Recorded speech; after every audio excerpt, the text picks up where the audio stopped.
You know what we are right now? According to the messages on my screen, we're live. We're live, but my lighting is still Sunday morning, not Monday evening. That's better. Flatten things out a little bit. Oh, hey, Anthony. Look at that. Didn't take long, did it? Sure didn't. Well, I dare say, okay, good. I thought for a second YouTube wasn't getting my audio. Oh, friends. Oh, friends. Don't you just love it when something just works just so? Last week, I think around Monday. So last week, a wonderful, long interview with my good friend, Mary Beth. Mare, as she would like me to call her, but I don't know. It feels too personal. I want to call her that too, but I feel like I'm being presumptuous. Anyway, wonderful conversation with Mary Beth here at my house. I know the video hasn't gone out yet. GoPros, anyway, I don't know. If you've ever edited together an hour-long video you shot on a GoPro, you're feeling me right now. I do want to get that up. Good news is the audio is a Instagram video is on the Insta, so we're doing good. We're 2/3 of the way there. And actually, if I'm honest with you, in terms of people and how they consume this podcast, the YouTube video after the live stream is like, you can count the people on two hands. So I'm not as worried about that. But I would like to have it for posterity. Anyway, just after that really nice, fun interview, I saw a little something on the socials. Steam Whistle Brewing, friend of the pod, Steam Whistle Brewing, doing a little social media challenge. Have you seen this? It's the Steam Whistle Challenge. Hashtag Steam Whistle Challenge. And what they're encouraging folks to do is to give themselves a blind tasting of Steam Whistle Pilsner, a nice beer, and compare it, they say, to like their European counterparts, which they identify as Stella Artois and Heineken. Stella being from Belgium, ostensibly. If you're buying it here in Ontario, I think it's made in London, but Ontario, mind you. But I could be wrong about that, but I suspect that's what's happening. Heineken, not sure. That might actually be coming in from the Netherlands, but be that as it may, I have a bit of a problem with their challenge, which is, actually, I can look this up right now. I don't know what style Stella Artois is, but it's Belgian, and I'm having trouble believing that's a Belgian style Pils. Artois beer style. What is Stella? Oh, they do say it's a Pilsner beer. Okay, fair play.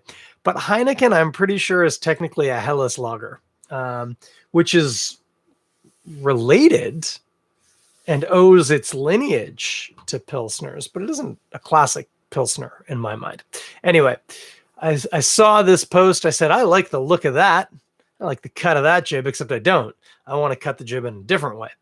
And what I said is, I'm going to do this, and I'm going to do it right now as soon as I stop talking right here on the Toronto Beer Podcast.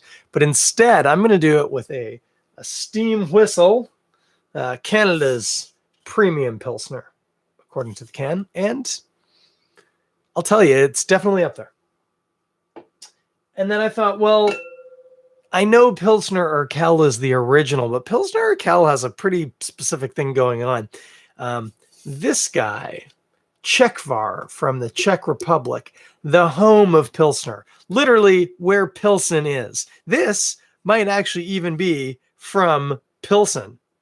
I'm not entirely sure if Czechvar, but I suspect it is brewed in Pilsen, which is where we get the name Pilsner from.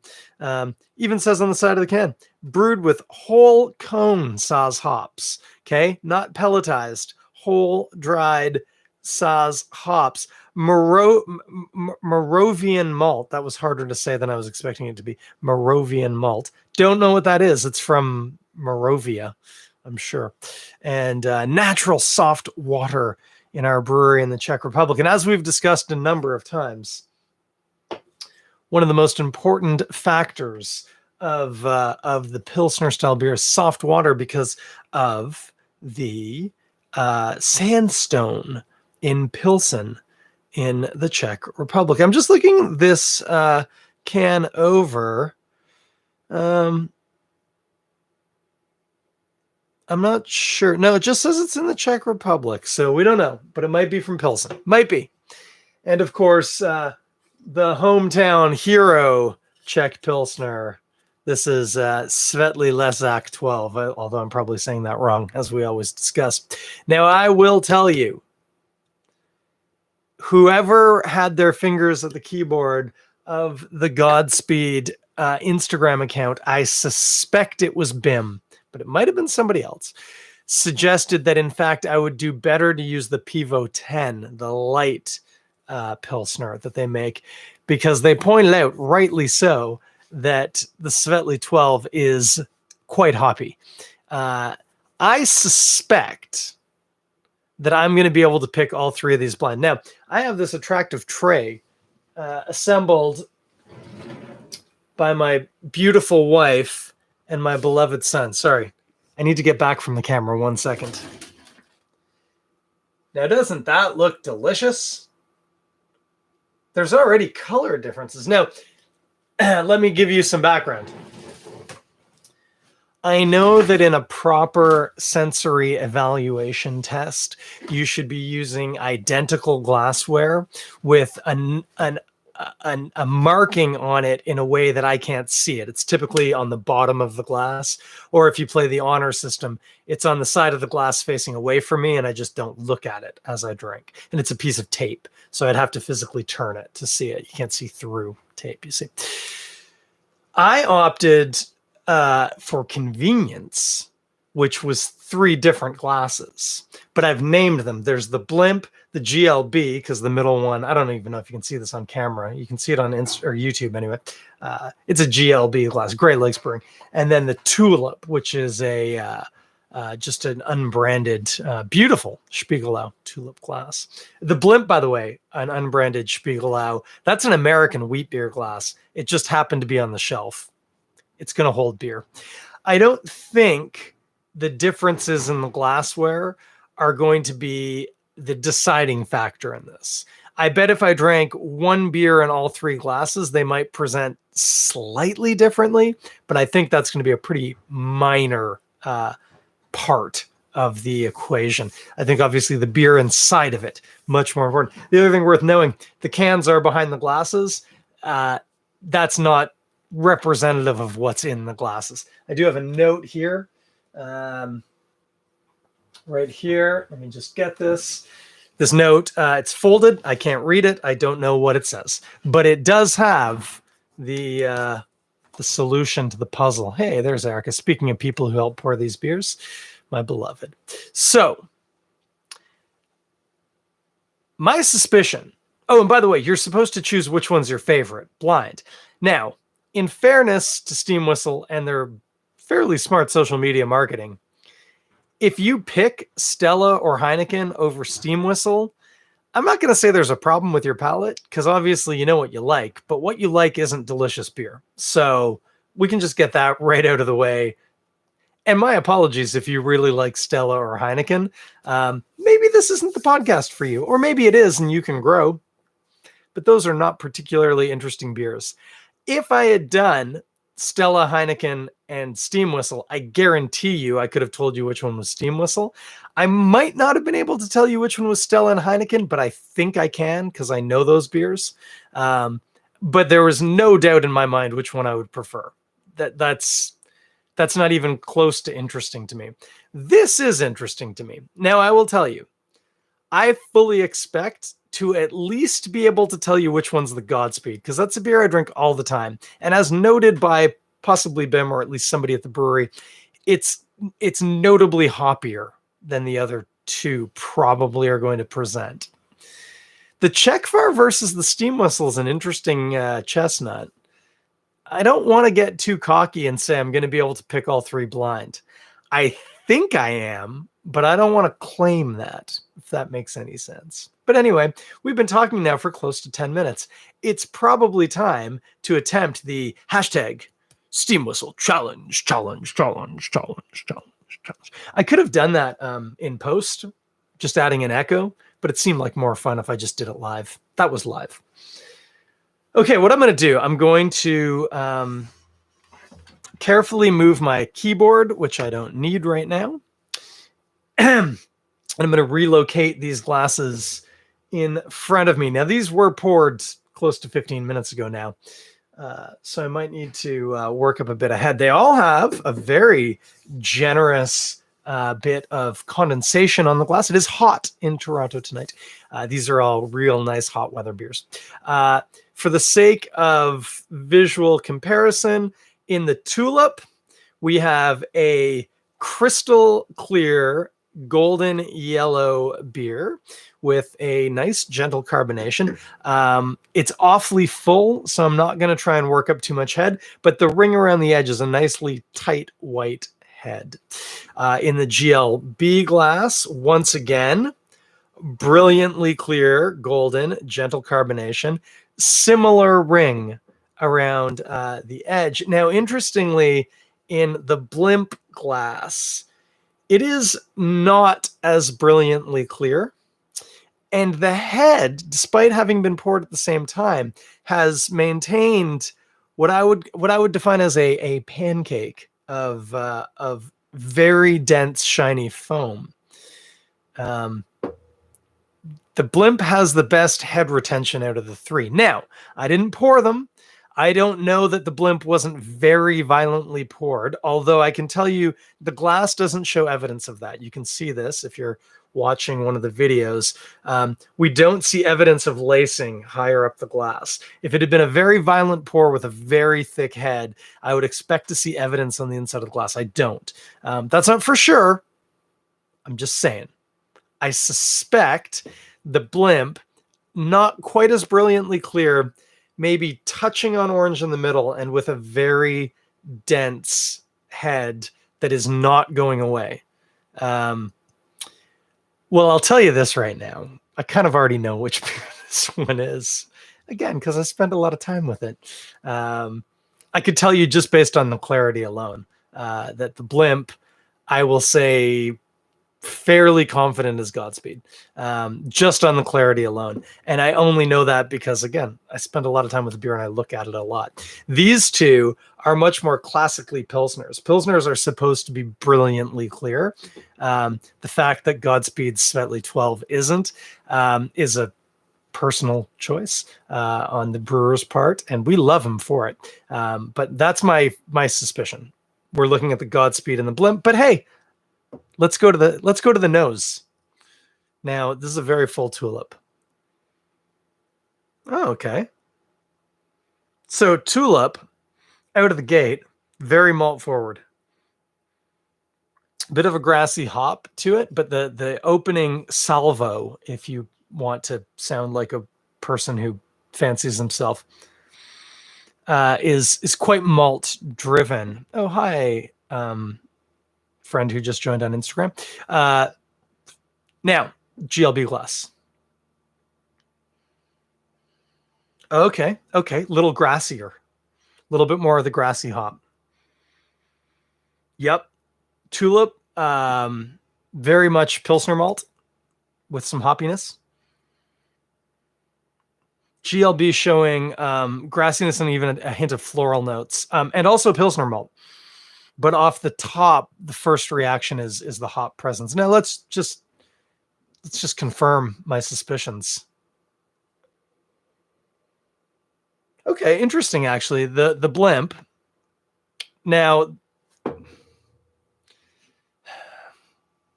if you're watching the video, do you notice how much more space there is between the surface of the beer and the rim of the glass? And that, of course, is also the same true for the tulip. The tulip and the GLB glass both have roughly the same amount, I would say, about 1.5 centimeters of space between the top of the beer and the top of the glass. The blimp, as I'm calling it, on the other hand, has 7, maybe 6 or 7 centimeters.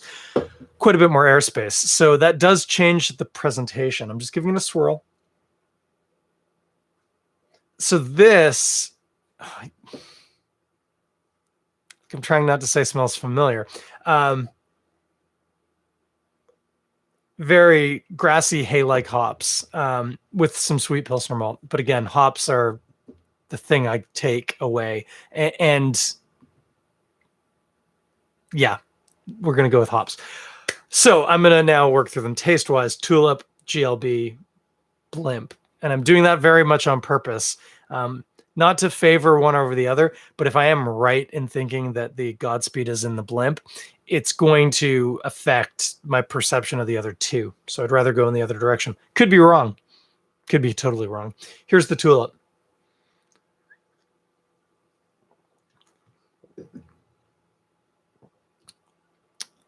Huh. So the Tulip. Oh, okay. Yeah. Yeah. That's about right. Tulip drink's a little sweeter than I was expecting it to. Definitely nice Pilsner malt. Couldn't tell you if it's Moravian or not, so that's not a giveaway. Hop presence, it's dry on the finish and a little grassy. We would say it's very well balanced. Oh yeah, no, for sure. Yeah, almost a touch of earth to the hop. Yeah, solid, well balanced, tasty Pilsner beer.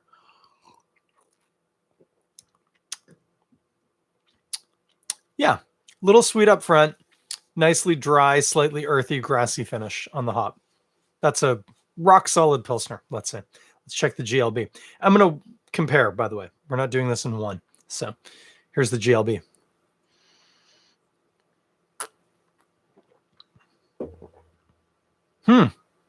Okay. Less sweetness on the front of the palate, for sure.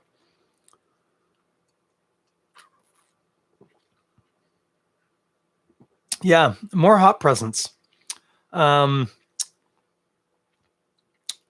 again, grassy, little earthy, maybe a little bit of spice to the hop. Just a glimmer of it.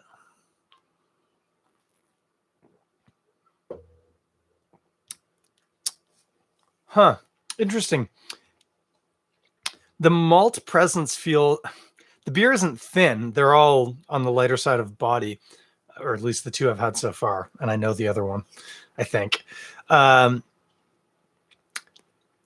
almost feel like I want a little bit more malt out of that, but maybe not quite as much as the Tulip. If you're listening to the podcast, I've just taken another sip of the Tulip.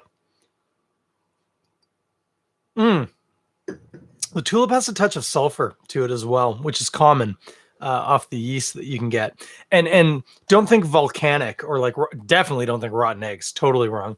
Don't think volcanic. Think like bread dough. The yeast that you use, not in sourdough, in like regular dough. I don't know. Sweet dough. Baker's yeast has a sulfury note to it, and that's consistent with what I get off the Tulip. It's a little sulfury, quite a bit of sweetness on the front of the palate, and then a nice grassy, mostly grassy, little earthy hop. GLB.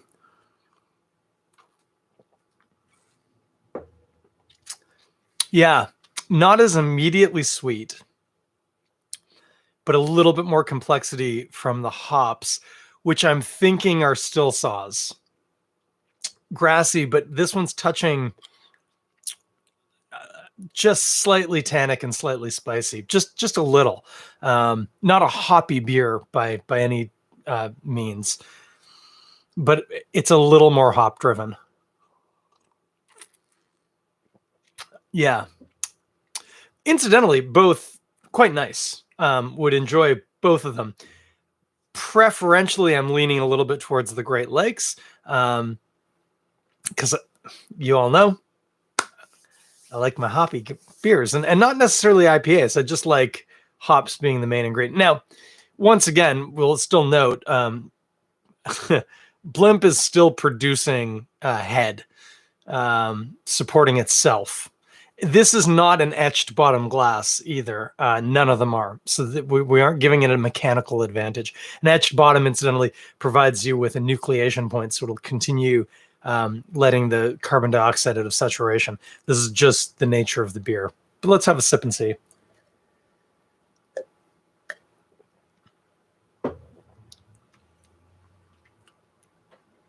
Yeah, it's quite a bit hoppier.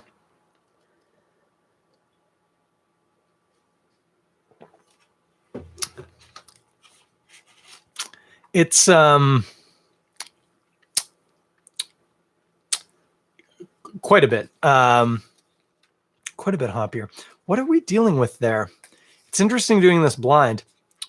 I'm almost positive I'm right.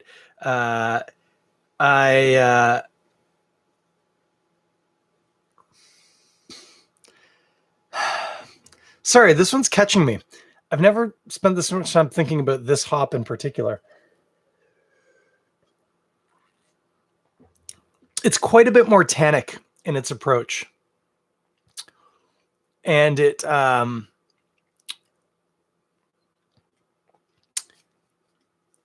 like it's quite comfortable. It's not like an IPA or an India Pale Lager or something like that. It's still very much a Pilsner. It's grassy for sure, but there's significantly more perceived bitterness on the cheeks, which I think is what, comparing it to these two, I'm looking for flavor descriptors, things like grassy and spicy.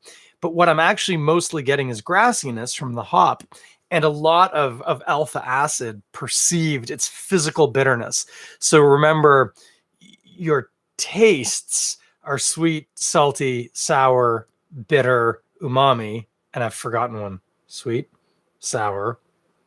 Wait, I've already sweet, sour, bitter, salty, umami. That's it, right? I think it's 5.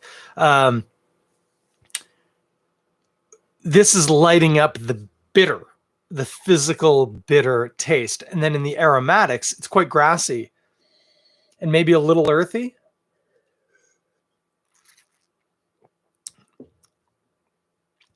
The malts come in after, strangely. And it's nicely sweet Pilsner malt. It's a little, I always worry about using the word musty because I don't want to give you the wrong idea, but there's a musty quality. And I think it's because some of this is floor malted, or maybe all of it, but at least some of it. There's a quality to the malt. Again, when I say musty, think of like tent canvas or like sail canvas. It's not like damp. There's just a sort of lived in quality. I don't know if this is making any sense to you. It makes a ton of sense to me. Yeah. Okay.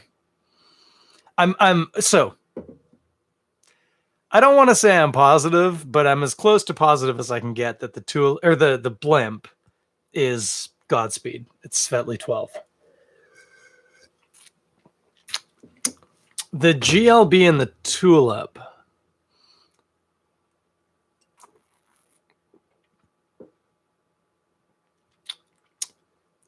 Okay, that was the GLB. I'm not going to say anything. Hang on a sec. And the tulip. Okay. Tulip shows a more equally balanced blend between sweet Pilsner malts, grassy Saaz hops. GLB isn't as, I don't want to say imbalanced, but GLB shows less. The GLB glass, as noted, this is not from Great Lakes, doesn't show as much immediate hop sweetness. There is some sweetness there, but it tends to show the hops. And it does so in a way that's quite nice, actually.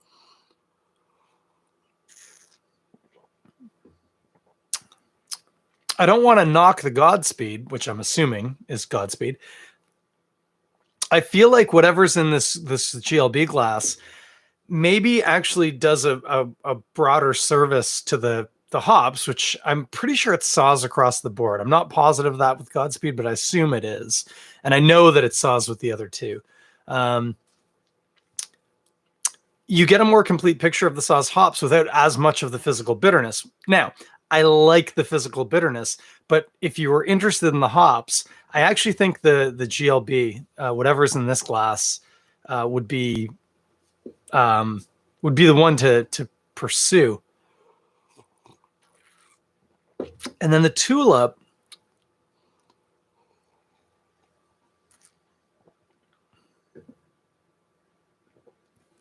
yeah, the tulip just shows a lot more of the malt characteristics, and it does have that yeasty note. Okay, so we're already 25 minutes in. Good golly, guys. Okay, blimp glass, that's Godspeed with very close to certainty. The GLB and the tulip are the ones that get me. Visually, I'm going to go with identical. Yeah, on the nose, they're similar, but the tulip gives you a little bit more malt and has that yeast note. It's now that I've got it, it's there. I can pick it out a mile away. On the palate,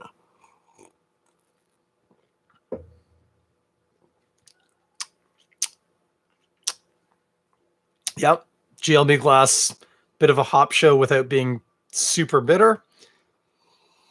Tulip glass, yeasty sulfury on the nose.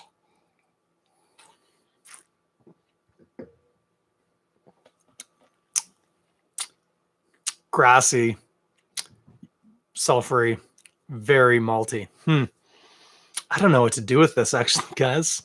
So I'm glad I didn't boast that I could definitely pick them all blind. So, okay, I'm going to do it. We're going to go. Get ready. Strap on your stupid. Blimp, that's Godspeed. Love it.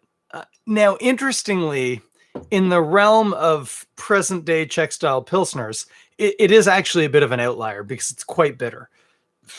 That isn't to say that there aren't brewers in the Czech Republic making a similar style beer.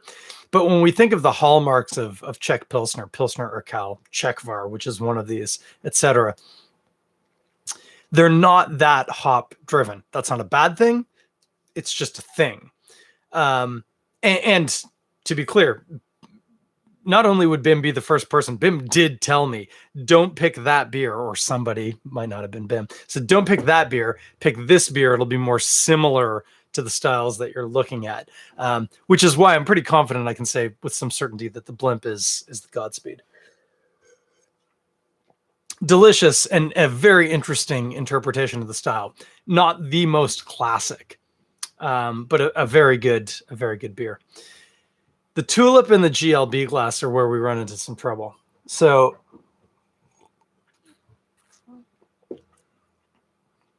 GLB is super clean, a little bit of the Pilsner malt sweetness, and a very interesting look at the hops. The tulip is a little bit more well-rounded. We get some yeast character. We definitely get a lot of the malt character. My suspicion is that the tulip, the tulip's Czechvar and the GLB glass's steam whistle. That's my suspicion. And this is why. Things like slightly yeasty, sulfury yeast are not necessarily widely embraced in, say, like the Canadian and certainly the Southern Ontario drinking market. And while there's nothing wrong with that in a Pilsner, and in fact, as noted, sulfury notes in a Czech lager are totally acceptable. My tendency is to think that steam whistle would not avoid that, but not have as much of that on show. That's a brave decision, if that is, in fact, if the tulip is the steam whistle, and a fascinating look blind at how things work. I will tell you, both in their own way, the tulip and the GLB glass are really nice Pilsner beers. Um, it they're clearly different, but I wouldn't say one is better or worse than the other. For my money, I mean, I go with the Godspeed, and I don't want to see Godspeed's Shopify and see how much I've actually spent since the pandemic started and they started delivering. It's a lot. And certainly a lot more than I've spent on Steam Whistle or Czechvar. No offense to either. These are both very tasty beers. It's just this happens to be kind of what I prefer to stick in my mouth.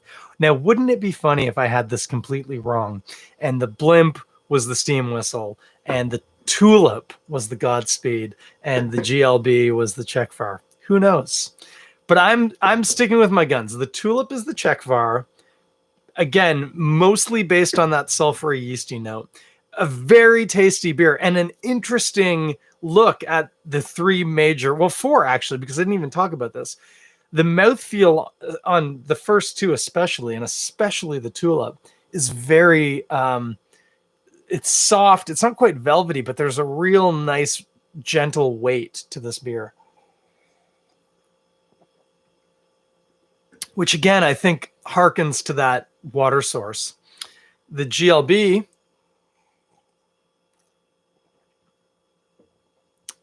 similar, but not quite the same weight. And I happen to know for a fact Steam Whistle uses Ontario water. I don't know. They've got to alter it slightly. They're doing something to it. This is not, none of these beers. Interestingly, actually, the Godspeed, I don't think any of these beers are made with Toronto City water. They're making some chemical additions to them. And by chemical, don't get freaked out. I'm talking about like mineral salts and stuff like that. Totally natural things. Just trying to replicate a different water source. But they both have a really nice, all three, in fact, have a nice, delicate weight to them is all I can describe it of. Not quite velvety, but quite nice. Anyway, I think it's time to do the big unveil. Let me just run through them one more time, left to right. Tulip.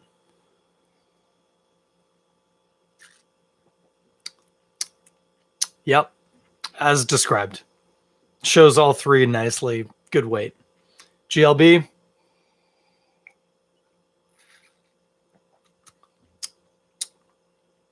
Easy drinking, as people like to say. I'm capable of swallowing it. No, but nice weight to it. Good carbonation. Little less of the malt on the front of the palate, but more interest in the hops for sure.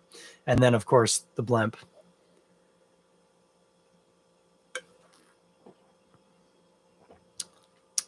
Which, as discussed, I think I do drink all the time. I got the note right here.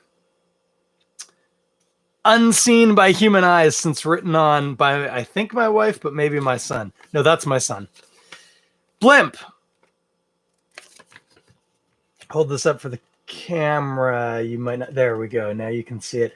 Blimp. It says SL 12 degrees. That's Svetley. I was correct about that. GLB. Czechvar. Tulip, Steam Whistle. So I had those two backwards. That is fascinating and not what I was expecting. I would say that the Steam Whistle is we're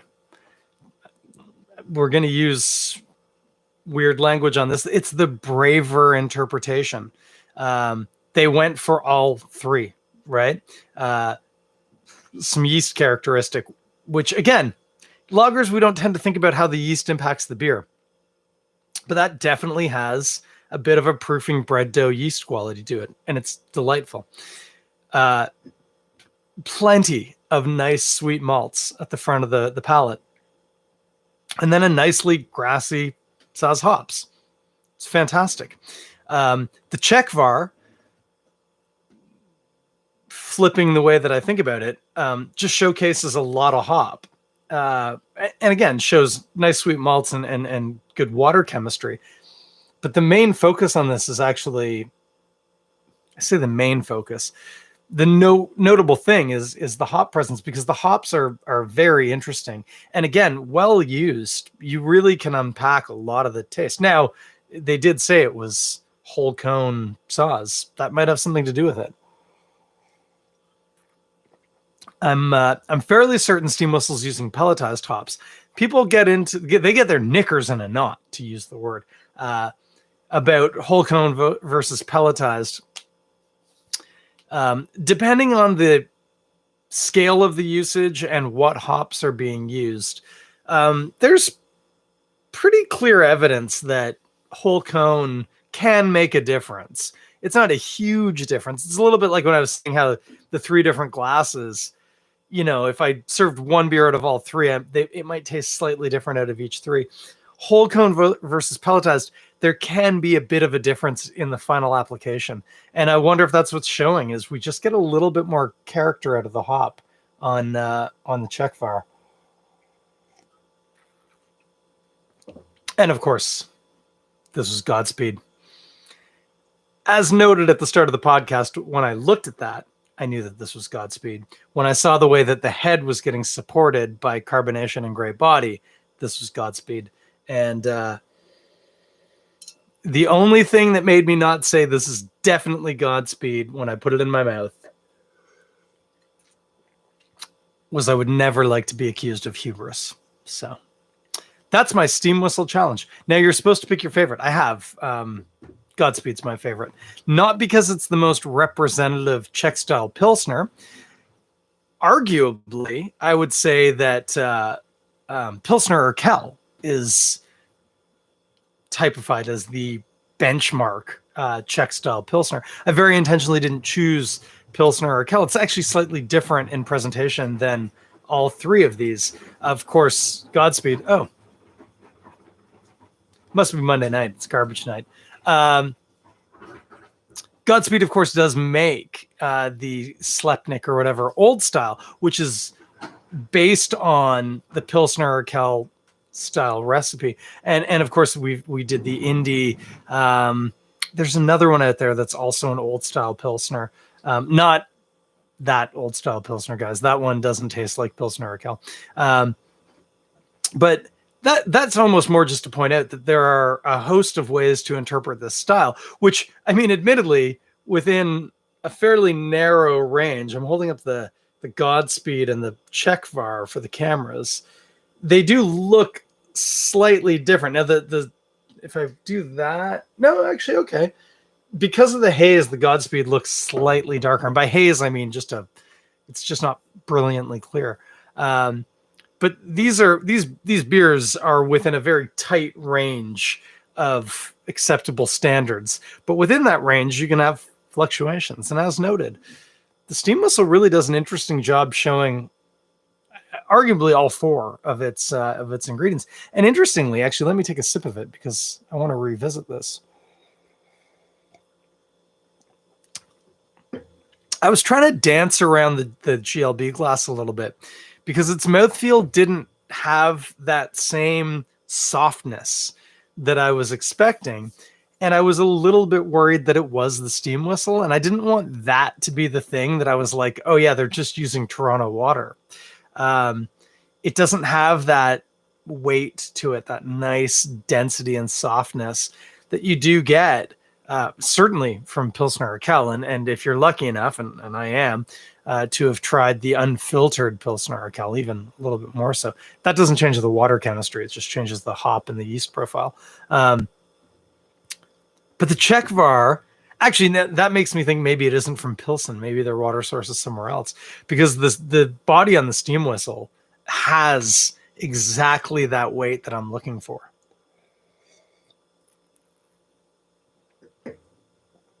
And yeah, that range of character. I think I've said this on the podcast before. We're coming up on 40 minutes. This one's turning into a long one. That's what happens when I have 3 beers that I have to consider. Pilsner beer became the leading style of beer in the world. And this is inarguable, okay? Czechvar, this can, Czechvar, it's only called Czechvar in North America. Everywhere else it's called Budvar. But that's too close to Budweiser, because Budweiser took that name and carved out a huge section of the market in North America and then defended it with the kind of lawyers you can afford when you've carved out that sort of a market. Um, pardon me. Sorry. I just had like 6 really significant burps in a row. And I've kind of half forgotten where I was going with that rant. Oh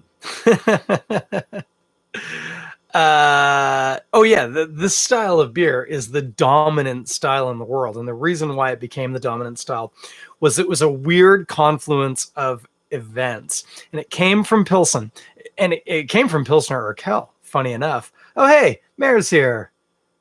Oh, she's having the Sklepnik right now. That's the Pilsner Urquell knockoff. Knockoff makes it sound like it's the lesser. It's a little bit better. Anyway, the cool thing about Pilsner, the confluence of events. There's this story that's a little apocryphal, but also definitely at least a little bit true, which was that there was a brewery started in Pilsen. And I think the story is that it was a public brewery. It was owned by the government. Sorry, I need a beer if we're going to tell this story. I'm going to have some of the steam whistle. It's quite nice. And they made a beer. And the people of Pilsen, well, they hated it. So much so that apparently they dumped it out, like drained the fermenters, and said, this is not going to stand. This cannot be what our brewery does. So they did like some sort of a fact-finding mission. Now, a couple of things were happening at that time in brewing history, and they happened on all of them. The first thing was malted barley. Whoa, we're going to get into some science here. Keep with me because I'm not going to go over this twice. Barley is a grass seed, technically, like wheat, like oats, etc. And it contains quite a bit of complex carbohydrates in the form of starches.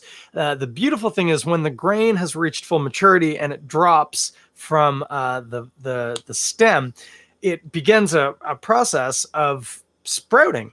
And when that happens, all of those complex carbohydrates in the seed, through an enzymatic reaction, is the word I couldn't come up with there, enzymatic, those starches start converting to sugars. And the grain sends out what's known as an endosperm. This is the very earliest beginnings of the plant. In brewing, we harvest the barley when it's at full maturity, and then we malt it. Now, malting is the process of allowing those starches to become the sugar maltose, which is done through enzymatic activity. And then it has to be dried. If you don't, it will actually sprout, and you'll have barley sprouts, which are not helpful for making beer. Very helpful if you want to make hippie bread, especially if you want to attach some Bible verses to it. Shout out to all the Ezekiel 24 whatever bread folks out there. But for the sake of making beer, we need to stop that process when the endosperm is just cracking through the shell, and we've gotten as much conversion into maltose as we can. Don't worry, we're going to recreate that process in the brewing, and we're hopefully going to convert all of that starch into maltose, but we have to let it start. But then you have to dry it. Well, how do you dry it? Historically, they'd done it predominantly in a variety of ways, but at this point in history, this is the mid to late 1800s, it would be dried in these tumbling barrel-style kilns with open fire, and the malt would all have a very pronounced smoky quality to it, and would also often be colored by the heat of the kiln.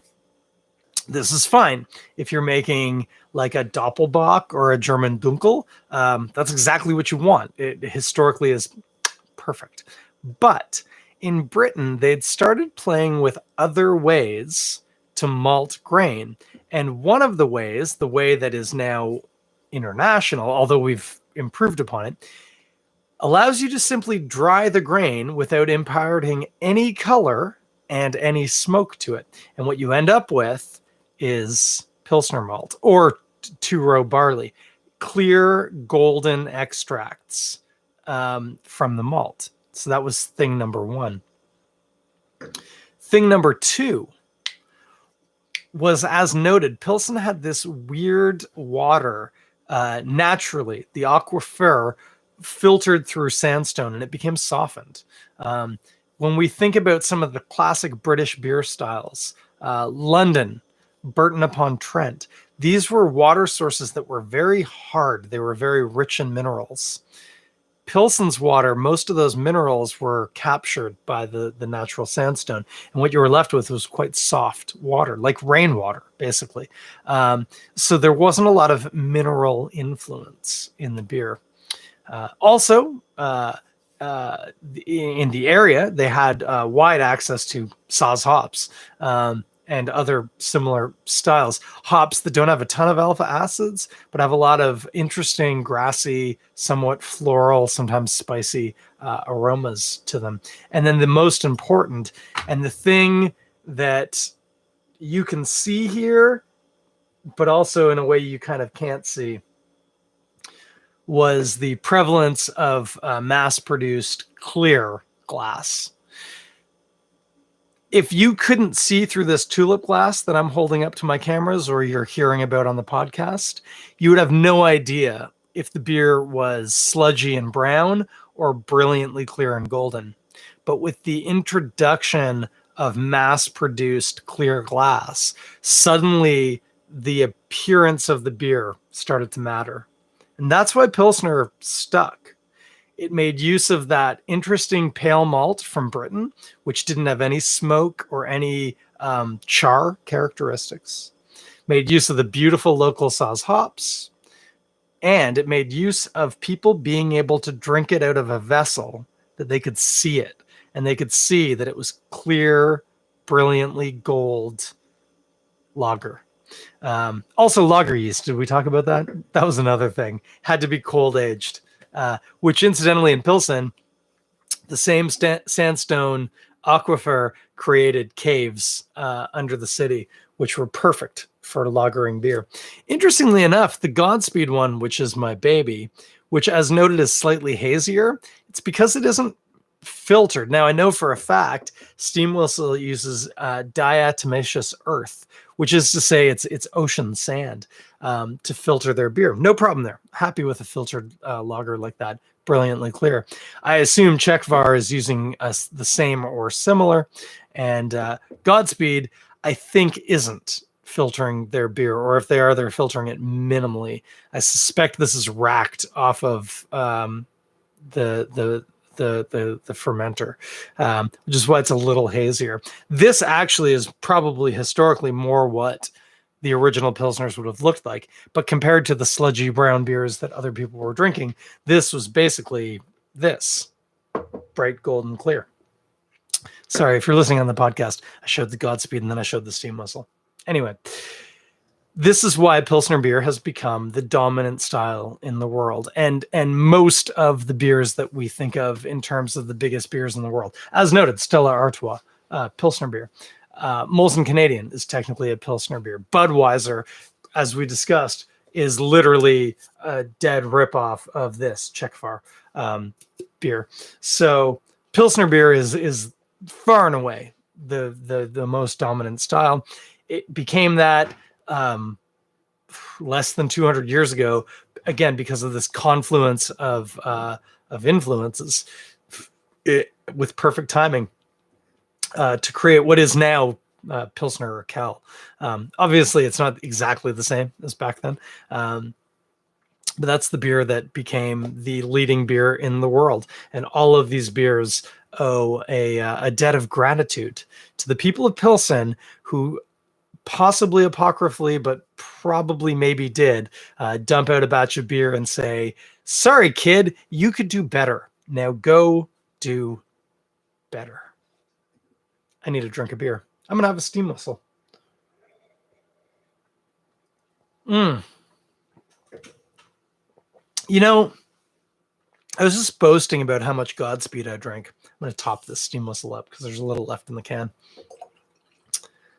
Was boasting about how much Godspeed I drink, and Lord and Bim knows. Lord Bim knows. I drink plenty. But when it comes to Pilsners in my life, I'm approaching 41, kids. Not a young man anymore. My body reminds me of that every morning when I get out of bed. In terms of Pilsner beers, I'm willing to bet in the grand scale of volume, Steam Whistle probably is still head and shoulders and possibly torso and maybe sexual organs above any other beer. I drink this a lot and I enjoy it every time. One of the nice things about Steam Whistle, in addition to the fact that it's quite a good beer, as we just deconstructed here, Steam Whistle, obviously, if you're in Toronto, wide distribution. Bars, it's almost rare now that you go into a bar that you can't get a Steam Whistle at. Which is quite nice because, as noted, quality beer, interesting. You can spend some time thinking about it. Well made. Yeah, a fantastic example of the style. Also, very important, Steam Whistle cleans all their own lines. They have their own teams that do it. So you always know you're drinking out of a relatively clean line. And they're really good at working with their licensees. They say, hey, look, you ordered your last 50-liter keg 4 weeks ago. That's kind of old. Could we shift you to 30s and see if we can turn them over a little bit more quickly? They want their beer to be fresh. They want it to be good quality. So I would say to you, if you find yourself at a bar and you are a real beer geek, you like your boys hazy, but there's nothing that's piquing your interest, never hesitate to reach for a pint of Steam Whistle. I mean, if you really don't like Pilsners, then hesitate. But otherwise, if you're an open-minded, sane person, this is a fantastic beer. We're actually quite fortunate that there's such a nice beer made on such a big scale in our city, because there's a lot of really crappy beers on tap in our city. So it's nice to have one that you just know it's delicious and it's safe and you can just reach for it. That's Steam Whistle every time. And I haven't even gotten into all my wonderful stories of early days Steam Whistle brewery visits, of which I have many. And of which I won't bore you with now. It is late, kids. It's after 10. Good golly. We've been trying to watch a Northern Exposure together in this house for a while. Hasn't worked. Keep running up against other things, up to and including a technological problem last night, which meant that we watched Terror on Prime, which, if you aren't watching it, can I say, if you like not historically accurate, but let's go with historical dramas with a real twist of horror built in. If you're looking for like a slasher horror, we're not talking about that, but a bit of a psychological horror. Terror, it's something. It's a dramatic interpretation of what might have happened on board the Terror and the Erebus, as they were seeking and then stuck in the Northwest Passage. I was going to tell you what happened last night. I don't want spoilers, but oh my gosh. There's a polar bear and it's not taking prisoners. Let's say that. So fantastic show. And also, as noted, trying to watch some Northern Exposure. My iTunes is open now. I think we're going to be able to get there tonight. Do love Northern Exposure. Have you checked that out? It's an old show from the 90s. Real nice. Anyway, I have roughly a pint and a half of beer yet to finish, and I got to go do it. So jump back here next week. This time, this place. Think I'm going to try and set up an interview. Don't know exactly who yet. I got a couple of people in mind. 2 of them live in London. The second best London, not the best London. I do know people who live there too, but I'm not reaching out to them for interviews. I have 2 people in the second best London. Maybe one of them will bite, and if not, we'll see what we see. Maybe I'll just drink some beer. Who knows? But bang out another app. And I'm looking at it. Today is August the 16th. Next week will be +7 or the 23rd. Oh, that actually might be a good marker. This is season 6. We hit 20 apps in season 6. What do you think, guys? We go done and dusted for 6. And then I think I might take a week off because I'm pretty sure I have holiday the following week. And one of the things I love to do on holiday is get up early and go fishing. And that's not conducive to recording a podcast. You know, when you've already announced that it's after 10 and you're still talking, like that, we're coming up on an hour right now. not conducive to fishing. So let's do that. Let's say next Monday, grand finale of season 6. Don't worry, friends. I will be back for season 7. And who knows what season 7 has in store for us? I don't, because I literally just thought of it right now. So I've got to think some more. But I would love it if you would join me back here next Monday, 9 p.m., maybe with a guest, maybe just with some beers, and then to continue joining me, because I do enjoy this. And part of enjoying it is knowing that other people enjoy it too. I would still enjoy it. I would just enjoy it slightly less. Anyway, that's it, kids. Have yourselves a real nice night. As always, hey, we haven't done a good COVID PSA in a while, but Delta, watch out. If you haven't got your jabs, don't know what you're waiting for. Take care of yourself, take care of each other, and jump back here 7 days time. I'll be here. We'll be hanging out. Let's do it. Bye.